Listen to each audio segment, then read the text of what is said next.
Kembali lagi di channel Catur Blitz, channel yang membahas catur kurang dari 10 menit.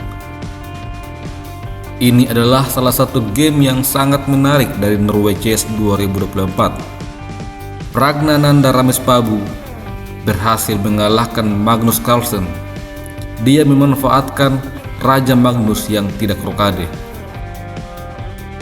Prag memulai dengan E4, dibalas dengan C5, pertahanan Sisilia.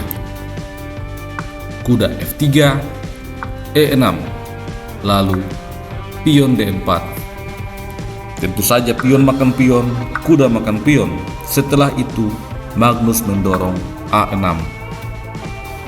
Ini adalah Sisilia Khan. Selanjutnya Pragnanandha mengembangkan gajah ke petak D3 dan Magnus membawa bentri ke C7. Prag mengamankan rajanya, kemudian kuda F6 dimainkan oleh Magnus. Setelah itu bentri E2. Di posisi ini Magnus mendorong D6 dan Prag kemudian mendorong C4. Langkah ini adalah langkah untuk mencegah dorongan pion D5 di kemudian waktu. Selanjutnya, Magnus mengembangkan kuda B ke D7, lalu kuda C3, kemudian kuda E5. Langkah ini selain menekan pion dan gajah Pragnanandha, Magnus juga bersiap untuk menempatkan kuda di G4 yang bisa berpotensi untuk mendapatkan skakmat jika lawan salah melangkah. Pragnanandha tentu saja mencegah dengan H3, kemudian B6 dimainkan oleh Magnus bersiap untuk menciptakan gajah fianchetto. Pragnanandha melihat kuda Magnus ini sebagai kuda yang berbahaya, oleh karena itu F4 langsung berupaya untuk mengusir kuda. Magnus tentu saja menukar kuda dengan gajah, lalu mentri makan kuda.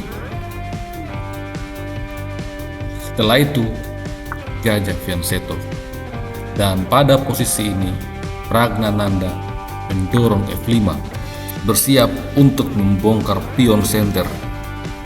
Langkah terbaik pada posisi ini adalah mendorong E5, akan tetapi Magnus memilih bertahan dengan mentri D7 dan ini membiarkan gajah G5. Setelah itu gajah E7, lalu Pragnanandha membuat langkah yang sangat baik. Benteng A ke petak D1. Langkah ini akan berupaya untuk mencegah Magnus untuk rokade. Pada posisi ini langkah terbaik adalah mengamankan raja dengan rokade di sayap raja. Namun demikian, Magnus khawatir apabila dia rokade sekarang.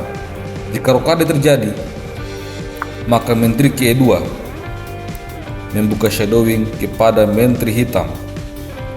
Apabila pion makan pion, kuda makan pion, gajah akan tertekan.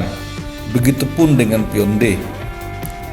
Jika menteri mundur ke C7, maka menteri F2, gajah dan pion terancam. Secara posisional, ini tentu saja sangat buruk bagi Magnus.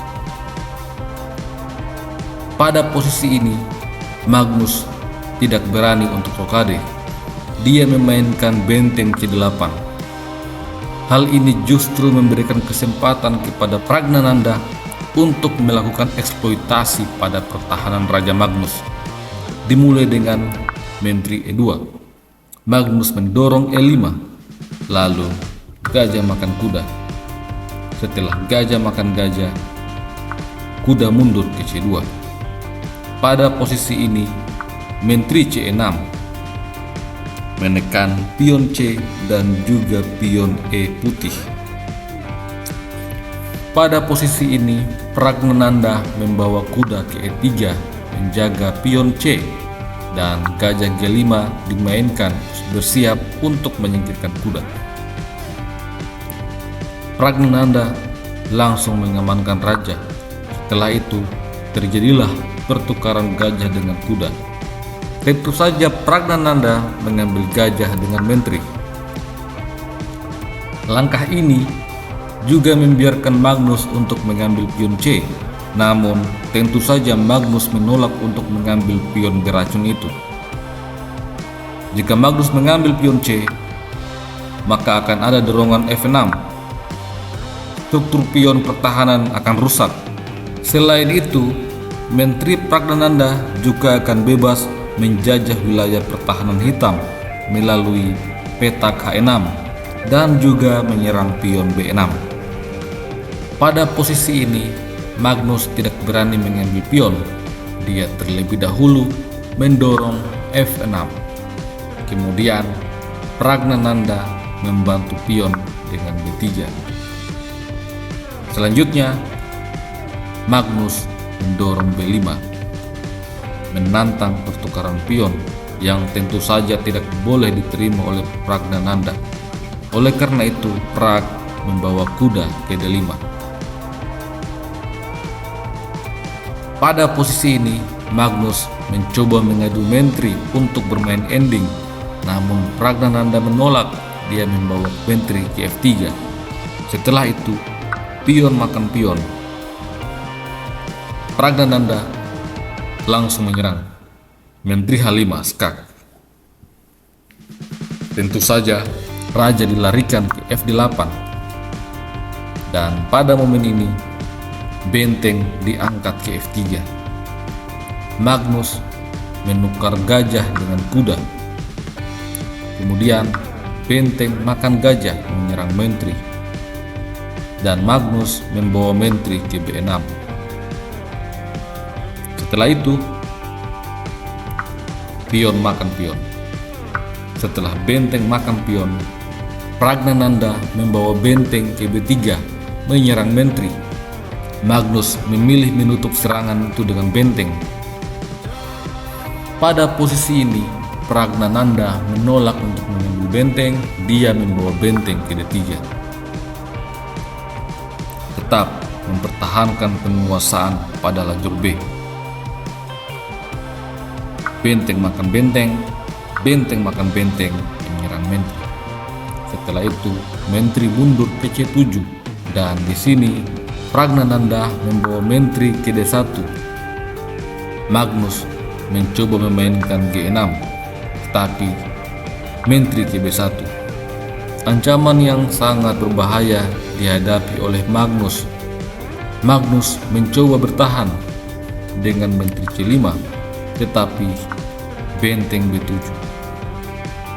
Kita bisa melihat bahwa benteng ini membuat Raja Hitam tidak bisa bergerak. Akibatnya, benteng hitam yang lainnya sangat pasif. Magnus berupaya untuk membongkar dengan pion makan pion.